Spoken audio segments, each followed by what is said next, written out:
kuma shugabanni suna gani suna rufe ido, ko suna gani sojawa na ba su mahita amma suna walwalewa. kenan abin shi ya sa mun ka ce a tsaida shi.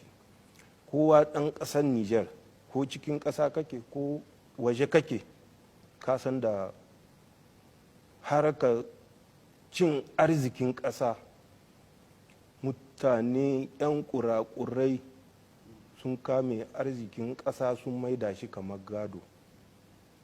Yau in aje alisa ne bannar da an kai bisa kai ga arzikin ƙasa, Allah ɗaya san iyakar, amma masha Allah kuma insha Allah za mu ɗaukar matakai, wannan abin sai ya zama tarihi.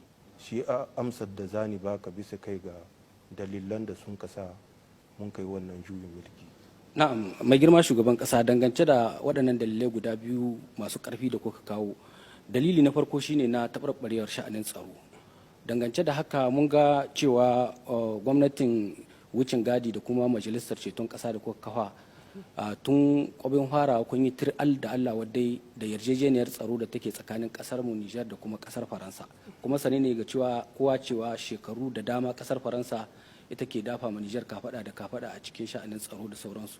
Wai wannan yana iya nuni cewa daga yanzu muna da tabbacin wani sabon salo kenan na yaƙi da ta'addanci da kuma sauran wani fashi da makami saboda tabbatar da tsaro a cikin ƙasar nan tamu, dangance da wannan niyyar da kuka ɗauka. Kuma idan haka ne, ina aka kwana yau a cikin sha'anin yaƙi da ta'addanci ma a cikin waɗannan kwanaki, sannan wani irin sakamako aka samu na alheri akai?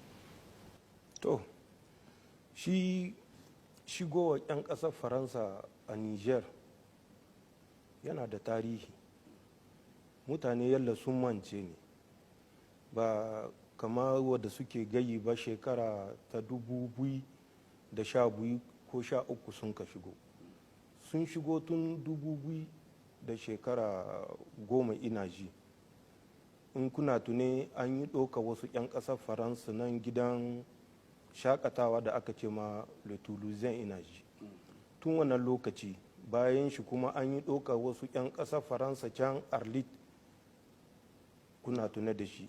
Wannan lokaci sun ka zo, da sun ka zo ba su zo da yawan da ya ƙaru ba bisa kai ga shekara ta 2012 ko 13. Tun wannan lokaci sun so su zamna, sun biɗi su gyara takardu. Wannan lokacin kuna tune milkin soja ne. Wannan lokacin milkin sojawa sun ka ce to an yi zaɓe, mu yanzu ba mu da